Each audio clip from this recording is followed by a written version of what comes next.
ओम भूर्भुवः स्वः तत्सवितुर्वरेण्यं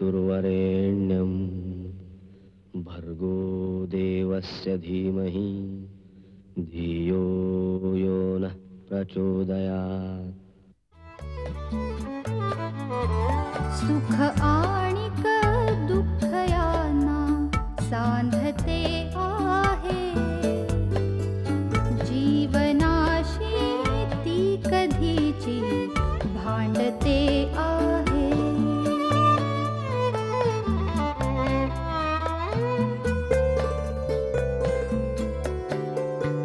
दोन डोळ्यांनी मुक्याने बोलताना ती वेगळे काहीतरी बघ सांगते आहे।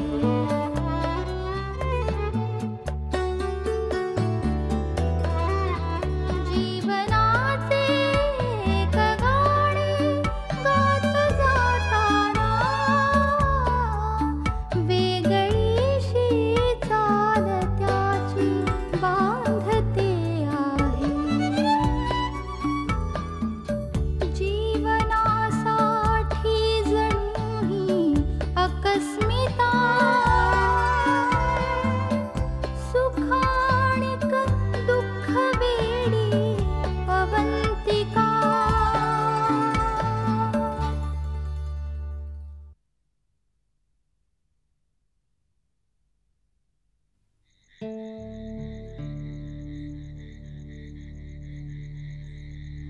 राम, हे असं व्हायला नको होतं ना। अरे जगात अशी कितीतरी कपल्स आहेत की ज्यांचे स्वभाव आवडीनिवडी वेगवेगळे असतात, थोडेफार डिफरन्सेसही असतात। गीता, जे झालं ते चांगल्यासाठीच झालं असं समजायचं आणि विसरून जायचं।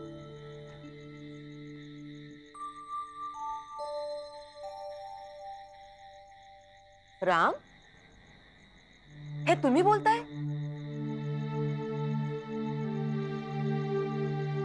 गीता, बेसिकली प्रेम असायला हवं।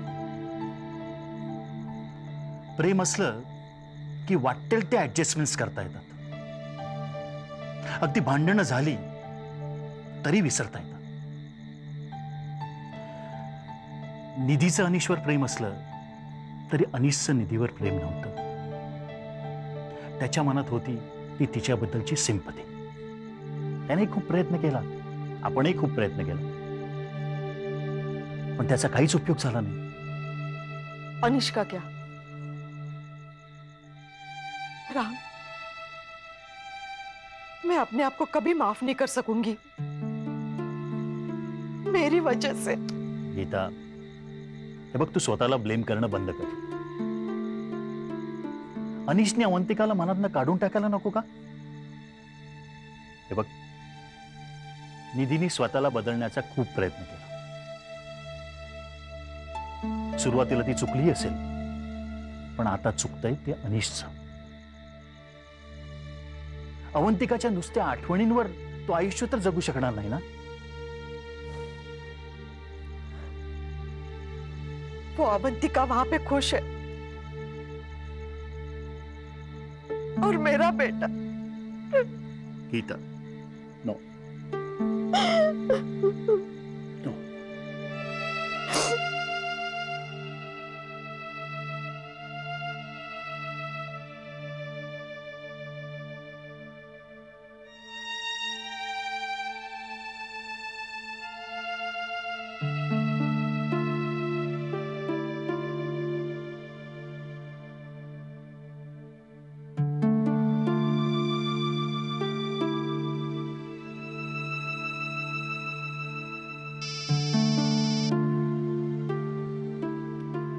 हॅलो,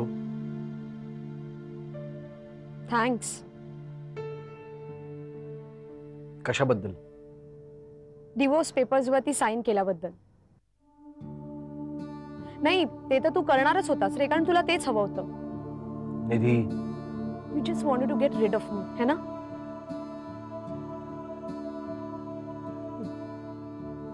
काहीच बोलत नाहीयेस याचा अर्थ हे सगळं खरं आहे. निधी, डिवोर्सचे पेपर्स तू पाठवले होतेस, याचा अर्थ तुलाही हेच हवं होतं. आणि आपल्या दोघांसाठीही हेच चांगलंय. आपल्या दोघांसाठी नाही अनिश, फक्त तुझ्यासाठी. मी US ला जाते. निधी, फिर कभी वापस नहीं आऊंगी.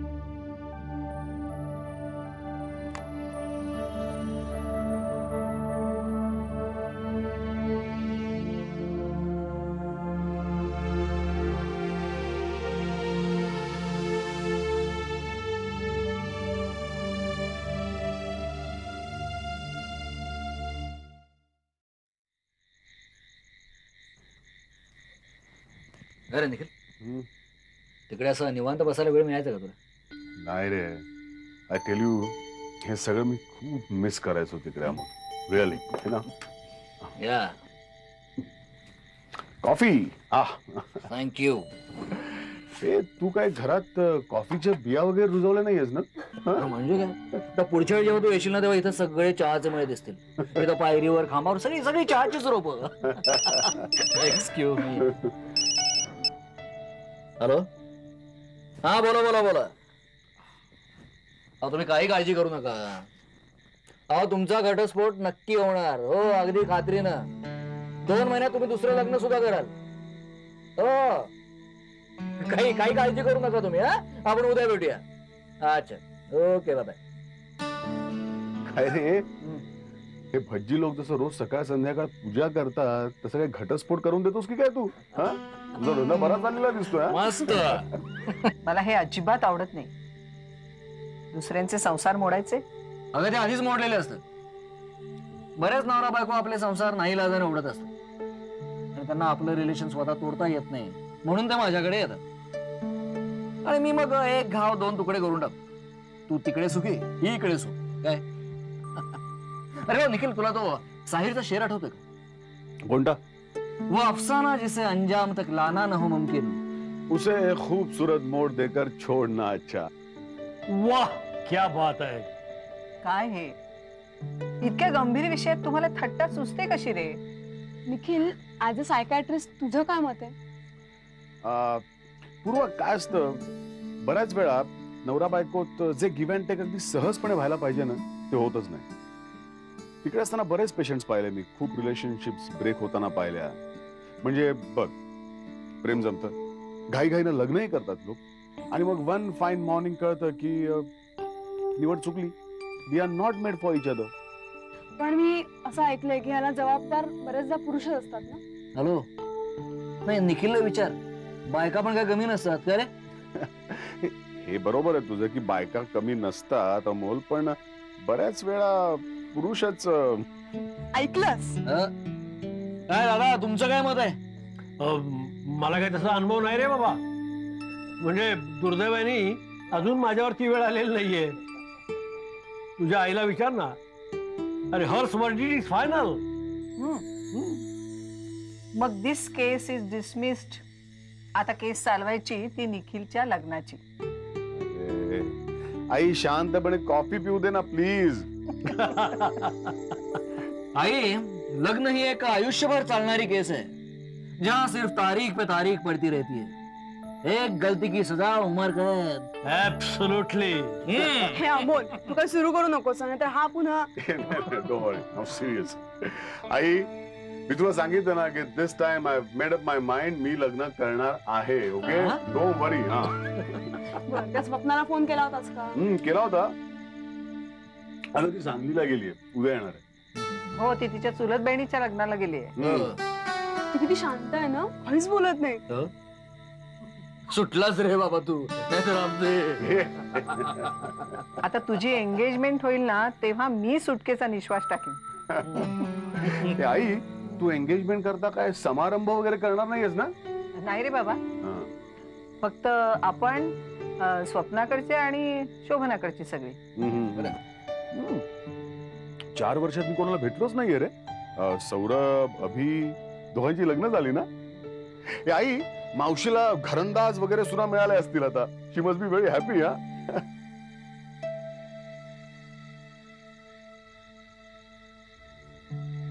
काय रे, काय झालं? काय नाही आहेत ना, छान आहेत ते. ट्विन्सही झालेत. आई ना फोनवरून सांगितलं होतं तुला. म्हणाली मला ती, अरे सौरभच्या बायकोविषयी मला आईने इतकं सांगितलंय ना. तिचं नाव काय? अवंतिका. हा, अवंतिका. आईने मला इतकं सांगितलंय की I am really looking forward to meet her, you no.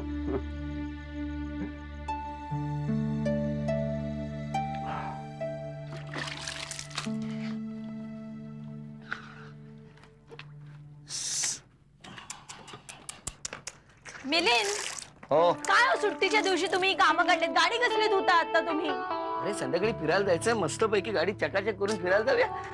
शी. एक काम कर, तू पण ये, ते पाणी घेऊन ये. हा, मी नाही, मला खूप काम आहेत. खायला काय करू मला सांगा एक जरा. मिनिट, एक मिनिट.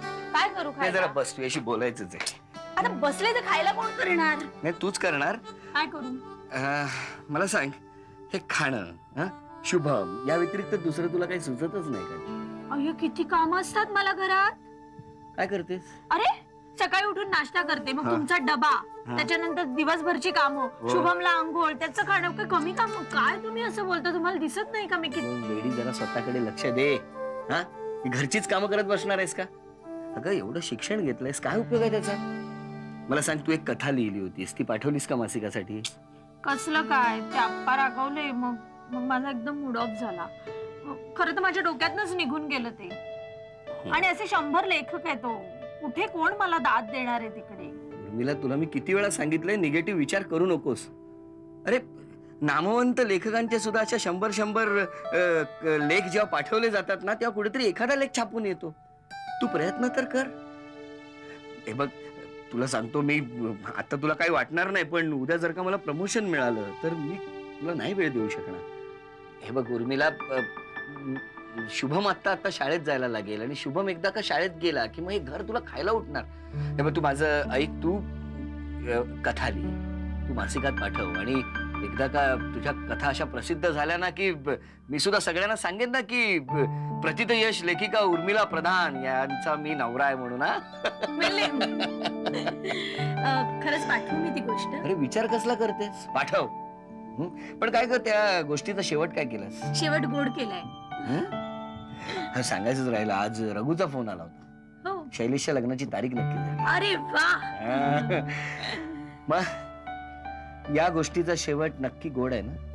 मिलिंद, असं काय म्हणता तुम्ही? खूप छान दिसतेस. या कथेचा शेवट हाच असायला हवा.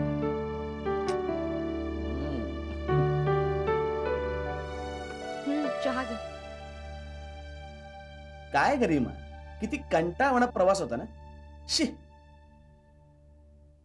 आणि त्या त्र्यंबकेश्वरला देवाच्या देवळात सुद्धा किती भोंदूगिरी चालते ना. भोंदूगिरी काय रे, जागृत देवस्थान आहे ते. आणि तिकडचा तलाव किती घाणला होता ना रे. सगळे आंघोळ करत होते त्याच्यात. छी, कसं जमतं त्यांना. काय नाही गरिमा, तुला सांगतो, अशा आंघोळ करणाऱ्यांकरता त्यांनी थोडेसे पैसे दिले ना की अशा देवळात सगळ्या सवलती मिळतात. हे बघ, जे काही करायचं नसेल ते विश्वासाने करायचं. विश्वास नसेल तर काही करायचं नाही. तसं मग तू माझ्या आईला सांगायला हवं होतं. पण तुझ्या आईला नाही ना सांगू शकत मी. हो, पण माझ्या आईला मात्र मी नक्की सांगू शकतो. आणि बरं, काय तुला सांगतो, केवळ हिची आई म्हणाली म्हणून ना, नाहीतर असल्या गोष्टींवरती माझा अजिबात विश्वास नाहीये. सलील, पण आता ठेवलाय म्हणल्यानंतर काहीतरी करायला हवं ना. त्यात एवढ्या मोठ्या फॅक्टरीची जबाबदारी घेतली आहे, तेव्हा कुठेतरी श्रद्धा ठेवणं भाग आहे, नाही का? आई, मी काय म्हणतो, एकदा आमच्या फॅक्टरीचं काम रुळावरती आलं ना की ते कुठे म्हणली होतीस तू? हा, अष्टविनायकाच्या यात्रेला आपण जाऊन या.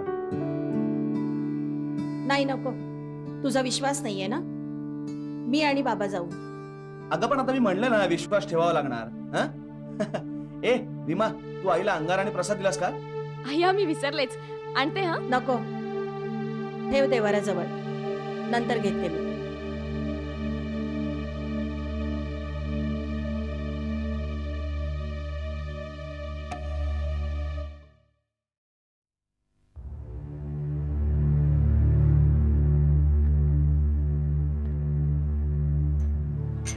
मला बोलवलं होतंस. हो, बरेच दिवसात तू इथे फिरकला नाहीस आणि मी बोलवलं नसतं तर तू आला पण नसतास. इथे न येण्याचा निश्चयच केला असशील ना. आता हे सगळं कठीण आहे मैथिली. अवी घरी आली, माझी मुलं घरी आली आणि तुझ्या अशा अवस्थेत मला जर इथे येताना कोणी सारखं बघितलं तर कॉम्प्लिकेशन्स होतील. म्हणजे उगीच लोकांना संशय येईल. तुला नक्की गिल्ट कसलाय सौरभ? बायकोला फसवण्याचं आहे का मला होणाऱ्या तुझ्या मुलाचं? मैथिली, हे सगळं मला सहनशक्तीच्या पलीकडचं आहे मैथिली. माझी एवढी ओढाताण होते तुला, एवढा मनस्ताप होतो, तुला कल्पना येत नाही मैथिली.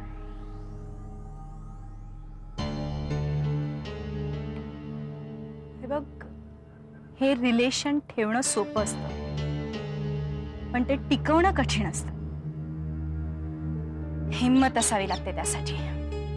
तर काय करू म्हणून म्हणजे तुला पटेल की माझं प्रेम आहे तुझ्यावर?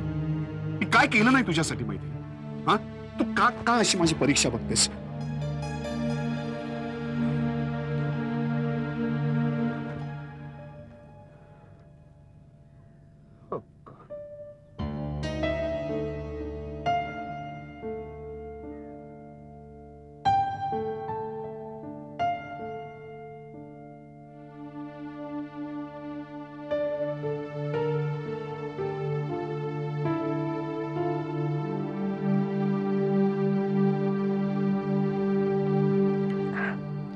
खरंच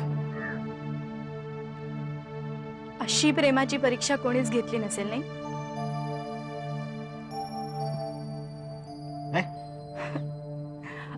अरे अरे मी तुझी परीक्षा घेत होते. म्हणजे मी खोटं बोलले. काय? मी प्रेग्नेंट नाहीच आहे.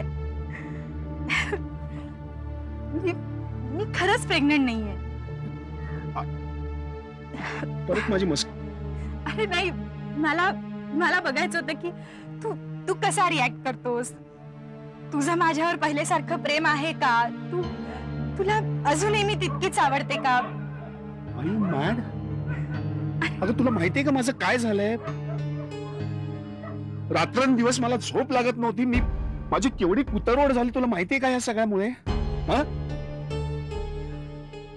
सॉरी बाबा, एक्स्ट्रीमली सॉरी. गॉड.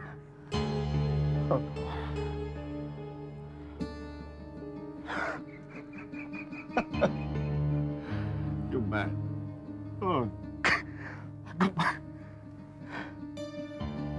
माझ्या मनावरचं केवढं मोठं ओझं दूर केलंस तू माहिती सांग.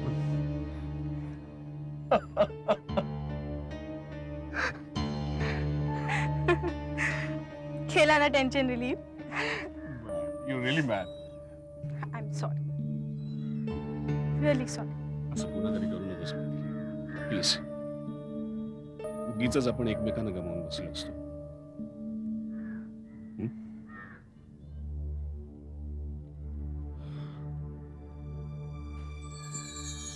काय छान आहे का साडी? आवडली तुम्हाला? मस्त आहे खूपच.